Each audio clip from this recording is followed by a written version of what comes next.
Hello, and welcome to the first episode of Wrestling with Mental Health with Riri Mogru. I'm joined today by Referee Scott Lea.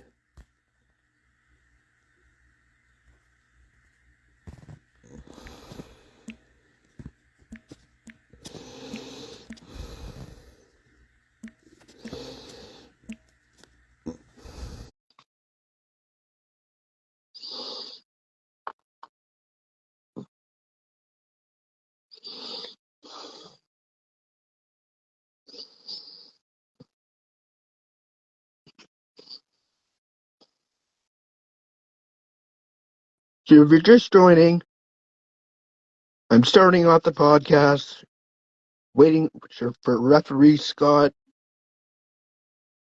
It's Wrestling with Mental Health. I was diagnosed with schizophrenia at 31, along with anxiety and depression and PTSD.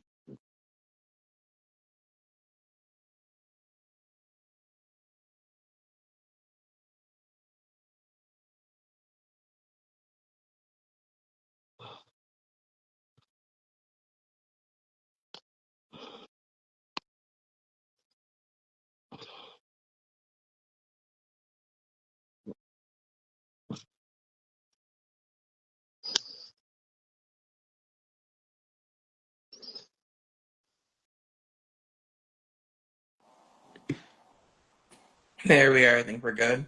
Hey Scott, How's it going? good buddy, how are you? A little sore from yesterday, but can't complain. That's good. I was just starting off and explaining my diagnosis. I think I've told you, but I was diagnosed with schizophrenia at 31, and then a smear of depression and PTSD and anxiety. So I'm a fun, rambunctious person. Yeah, you know what? I mean, I think one of the biggest things we need to take away from mental health is that really it shouldn't define who you are. And it's kind of what we do with ourselves that, yeah, that makes us who we are. That's wise. So, what got you into refereeing? So I would say when I was younger, I mean, like obviously, just like every fan here, I was always into wrestling, but I think I kind of had this like, oh, I'll never be those big guys, or I'll never be able to get into it. And I don't know if that was low self esteem or whatever that was, but I was always kind of fascinated with, you know, the man in the stripes, or not they have women there as well. It's great, but the person in the stripes that not only do you have these two wrestlers telling a story with people, Yep, but you also like that referee is like you have to be there, but also uphold the law. it's like you have to be in the middle, but you can't be in the middle. You have to be seen, but not be seen as well. That's true. So I always found that really interesting, and and like, hey, I get to be in the middle of this action, and I'm not the sole target of their unbridled rage. Yep, that's cool. So, which referees did you look up to? I would say my favorite would be Charles Robinson. He's him and Mike Chioda. Mike Chioda, because he kind of had that no nonsense, like, all right, get out of there. He had that attitude. You didn't want to mess with him. That's right. But Charles Robinson, just obviously Little Nate, coming from WCW, he had that character that he wasn't just another referee, and to be able to uh, watch him see everything he did. I mean, you remember? I can't remember what WrestleMania was. It was that whole like that booking it down the ramp towards the Undertaker. Yep. Um, yeah, he was. I don't know, I just I've always looked up to him, and actually, last time Money in the Bank was in Toronto. I'm walking down the streets with my buddy, and I hear see someone yells out, "Charles, I love you!" And I see Charles Robinson booking it past me, like he's trying to get to the airport or something. And I'm like, in that moment, I'm like, do I stop him? Do I ask for an autograph? But I'm like, you know what? I'm just gonna let him go because I didn't want to be that person. Now he seemed like he was in a rush. I'm like, I don't want to be that person to stop me what you're doing just to take a picture, which I'm sure he would have, but nah, it just wasn't me. Oh man, now I've learned just to stop everyone. You only Yeah, I get mean, you only get one life, right? yeah, you never know. And the worst I can say is no, right? Yeah. hmm So how do you cope with mental health? So for me personally, I've been diagnosed with something called dysthymia. Sorry? Uh, with dysthymia, so it's a form of depression. And as we know, depression is a chemical imbalance in the brain, Yep. where really you're not getting enough serotonin. Dysthymia, there really is no reason for that. There's, in layman's terms, the doctor looked at me and said, "You can take antidepressants, but there's really nothing you can do about it. Like there's no, trigger. Some things trigger it, some things won't. But dysthymia, there doesn't have to be a reason. You could just wake up one day and go, "Oh, I'm feeling like I want to kill myself," kind of thing." Oh man, that's rough. Mhm. And one of the reasons why I wanted to get into this business is through like the family aspect of it. And as weird as it sounds, shout out to New Beginnings and Roy Kirkwood for uh, bringing me in when they did. Yeah. And I went in there with a spinal condition, which I mean I'll get to later. Um, but physically, I didn't think I'd be able to do anything. I've always wanted my goal as a kid was like if I can just get into the ring and ref one match, doesn't matter for who, doesn't matter where,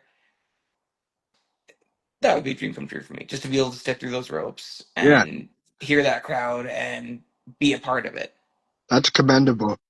And I don't have to be on TV, but yet in almost a year and a half of doing this, Yeah. I've got to ref Savio Vega, the That's Soul crazy. Taker. I'm going to be on a show with Santino Marella in November. That's so cool. And just a couple like TNA stars as well. Cody Deaner recently at PWE, Yep. and I'm sitting there going like, there are so many others who are more deserving of these opportunities, and why me? Why am I put where I am? Because you reached out to get it, man.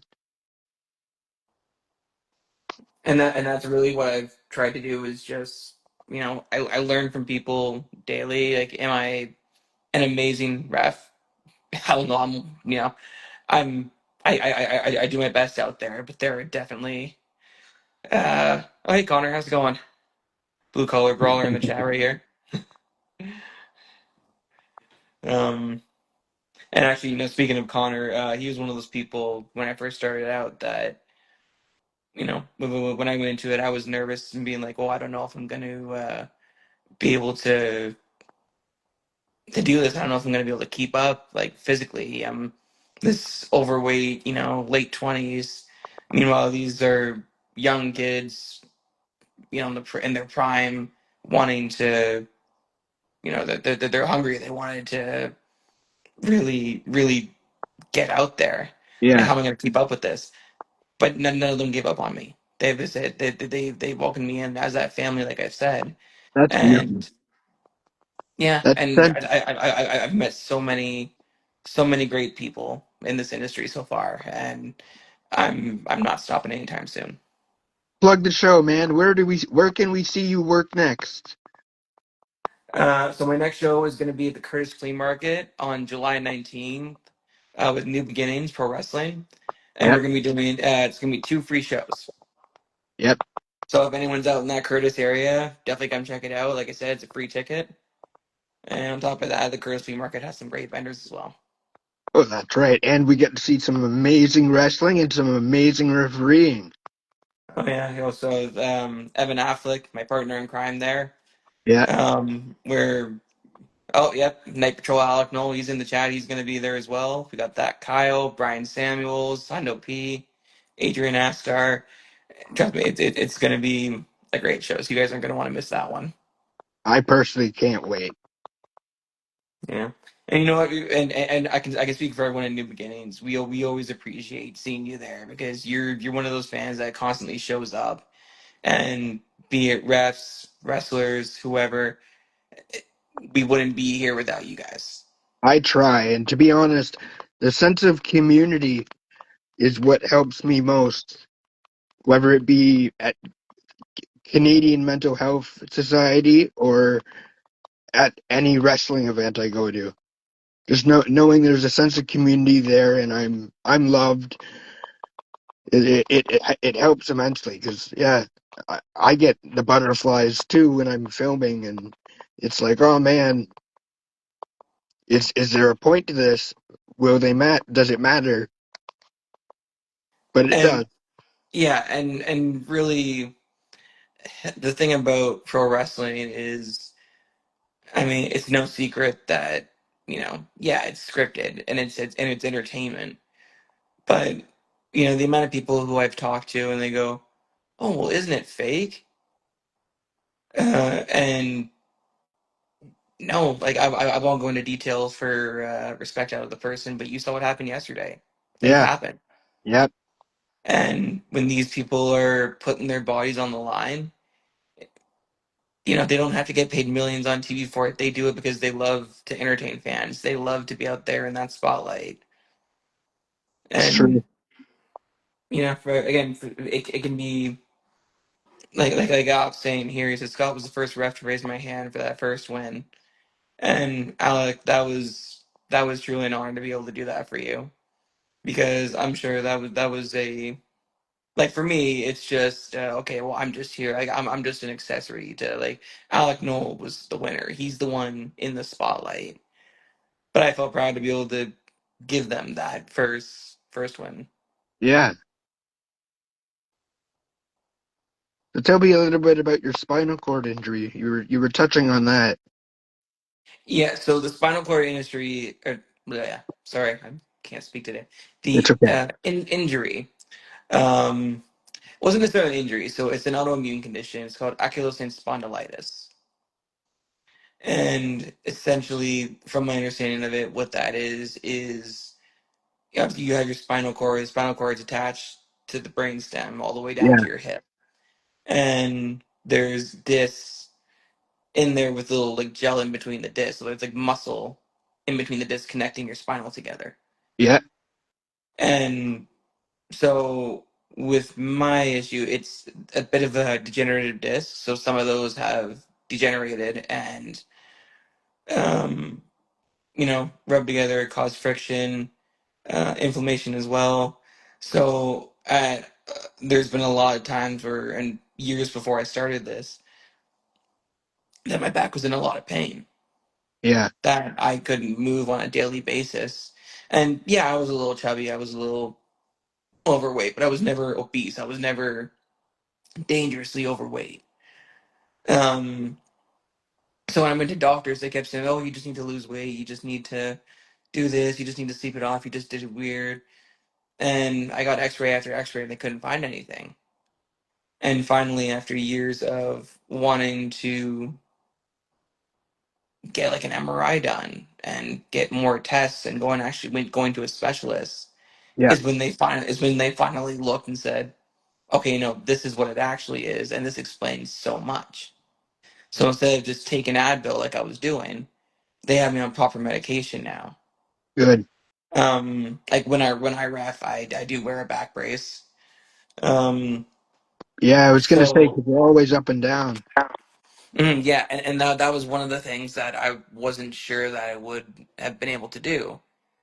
So when I went into this, not only not being able to be doing what these wrestlers are doing, but to have a coach like Roy sit there and go, "Okay, we'll work with this," and to have them not give up on me, to have the support of the wrestlers not give up on me, was an absolutely amazing feeling. That's wonderful. Actually, if you look in the back here, we got a friend of mine, Emily. She made that for me. That's awesome. Little little. Uh, Little zebra. I'm not sure what you call it. It's like A gotcha. it's like the beads that you iron together. Okay. And I just thought that was really cool because again, I never thought of myself as a you know someone would make art out of, and there we go, right? So, Well, of course, man. um, You're an integral part of the match. You well, uphold the law. I'm just there to help, uh, help them put on a good show, and if getting into it with them, you know, someone beating the crap out of me or making fun of me or anything like that, if that's how to help tell the story, if that's what helps get them over, I'm all Yeah. for it. Yeah, yeah. It comes to mind the "fuck you, Scott" chants. Oh God, the fuck you, Scott Chance. But your love there, like Yeah, it's great to see. and this starts off with uh, uh, Paul, or he goes by Beef, Big Beef. When I first met him, he was just messing around with me, and we go, "Oh, fuck you," back and forth. We're sitting there backstage, and he goes, "You know what? I'm gonna get the whole audience straight. Fuck, just a chant, fuck you, Scott." So he goes out there on the mic, does it, and it's like, okay, well, I guess that's a thing. Um, and when people pay their money, that as I want to say maybe to quote, I want to say it was Jerry Lawler who said this, that freedom of speech comes with the price of admission. That's right. Obviously, there's lines you don't cross. Yeah, Unfortunately, I've heard people yell racist and homophobic stuff, and I've seen that that too, and they got that kicked out that immediately. yeah, that kind of stuff has no place in this industry. No. But for something like the "fuck you, Scott" chance, it was kind of I was surprised after how many people actually came up to me and said like, hey, we love you and you're doing great. And because Yeah, again, as a ref, you don't expect people to say that stuff to you. It's just that you are not the main focus of the match. yeah, yeah. But you're an integral part because you uphold the law. Without you, like it's a run-on sentence. You're the punctuation. So Yeah. you add. Well, sorry, continue. Oh no, you add order to where there needs to be.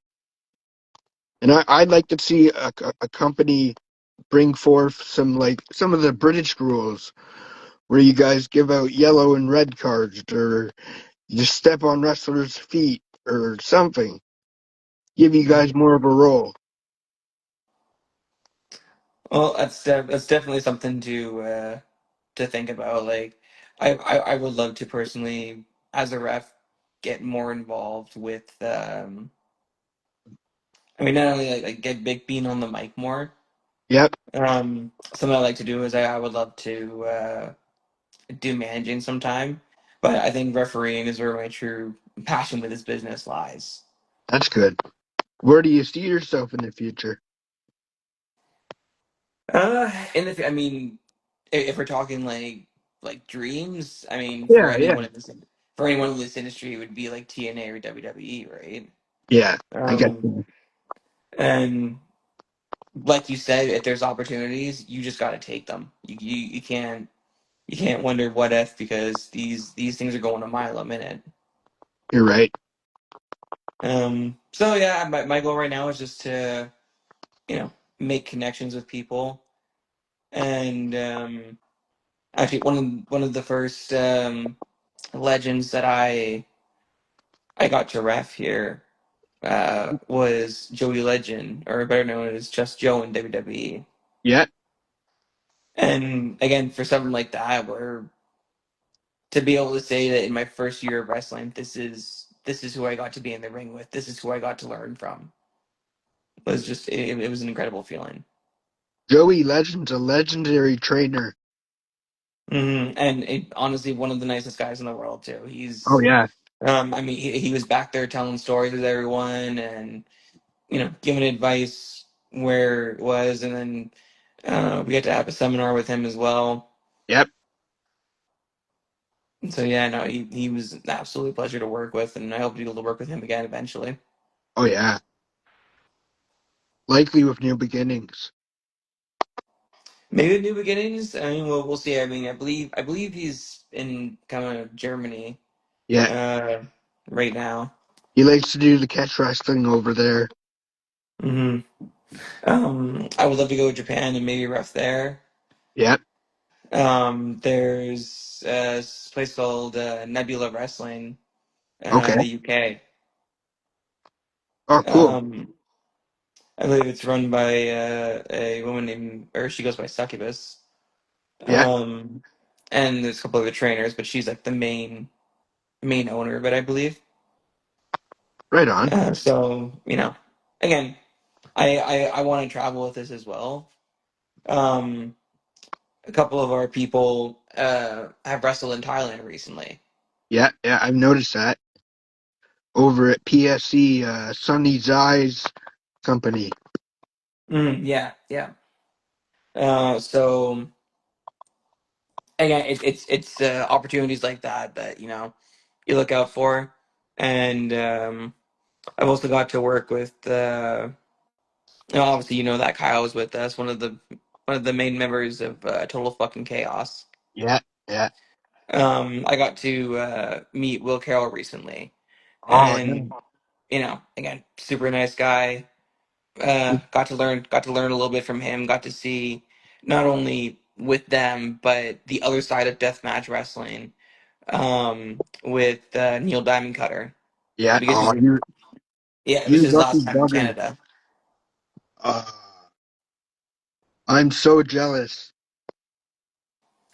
I gotta tell you, man, I wasn't even the ref for that match. That was my buddy Evan there, but man, sitting there and watching them go through that. I have refed a death match with that Kyle, and he's a crazy motherfucker.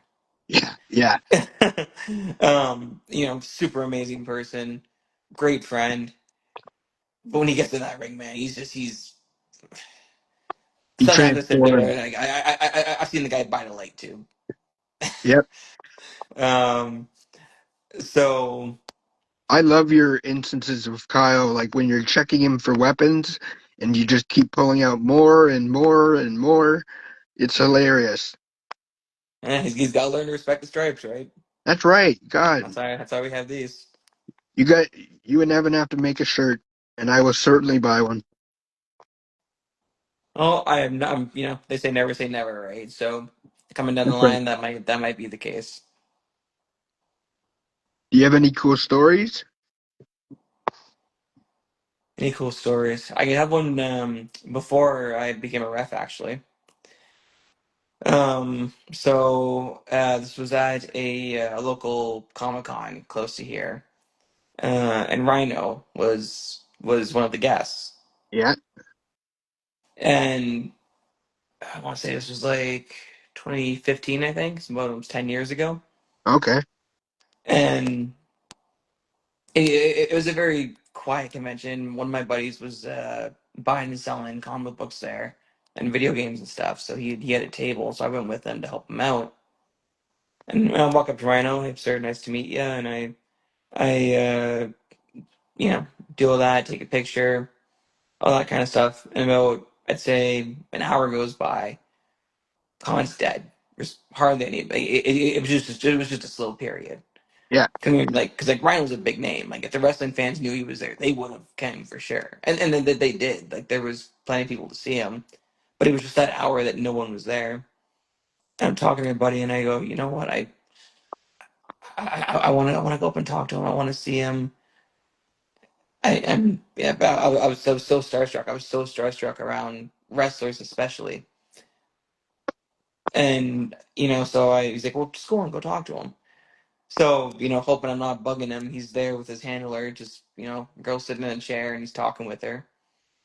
And I kind of slowly walk up to him, and my little awkwardness way, I'm just like, hey, do you mind if I ask you? And mid sentence, guy just pulls up a folding chair beside him and goes, "No, have a seat." Oh wow. And we talked for like 45 minutes Well, that's nice. about like Rhino was like, I was just a fan. He didn't have to do that, and the fact that he took that time, he made it a point to remember my name for the entire con. Um, again, it was like I helped him take stuff to his car afterwards. We talked after the convention. To me, that's truly like that shows me that you appreciate people. That some people in the business just see it as a paycheck. Yep. But then there's other people that have been like, these people have helped me support my family. And not to say that we as fans are ever entitled to their time. No. Like there's people who, for guys will be taking a piss in the bathroom and go, hey, can I have your autograph? Yeah, really. Like yeah, or they'll chase them down in an airport to, have them sign 30 different things to sell on eBay. Yeah, it's wrong. And yeah, and that's it, and then that's where you hear people online go, well, this person was an asshole. It's like, well, they were an asshole because they politely told you no, and you freaked out at them Yep. because you had an unreasonable request. Yep. So yeah, it's been nice to be able to, again, meet him. Like I said, sorry, I'm blanking on names right now. No, it's okay, man. Yeah, Joey Legend, Rhino against Santino in November. There's been so many people. Um, the Heartbreakers, Joey Valentine and Michael there. They're Canadian Um, legends. yeah, Canadian legends. We've got to pick the brain of one of the Hart family members. You know what I mean? Like that kind of thing that I'm just happy to have been a part of. Yeah. Yeah, you're lucky, buddy. And that's what a majority of this is it's luck. Yeah, definitely. It's being in the right place at the right time. With the right skill set. As well as, I mean, it definitely is hard work, like especially putting yourself out there, facing rejections from different companies and different people, trying to get booked. It happens, and unfortunately, there's been people in this industry who haven't been the nicest and have not had everyone's best intentions at heart, only their own. Yeah. And I just don't associate with those people anymore. And that's, I'm not going to name names. I'm not going to name companies, but there's just certain people that I'm like, you know what? No, like we're here. Everyone is here because they love wrestling, and this is what the industry should be. Is where we're here. We're all fans, and we're here to make people smile. We're here to put smiles on people's faces. Yeah. Well put.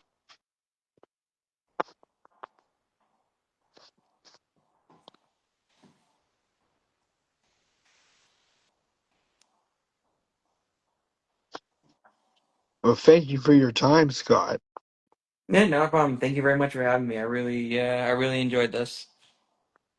And Likewise. there's a lot of people in this industry that you could have chosen for the first episode. So honestly, truly, man, it was an honor that you had me on here. Oh, I love you, Scott. Love it too, bro. And so I said, next show, Curtis Flea Market, July 19th, New Beginnings. You're gonna be there? Oh, I am. All right. All right, man. Well, you take care of yourself, all right? I'll talk to you soon. Thank you. All right, bye. Bye.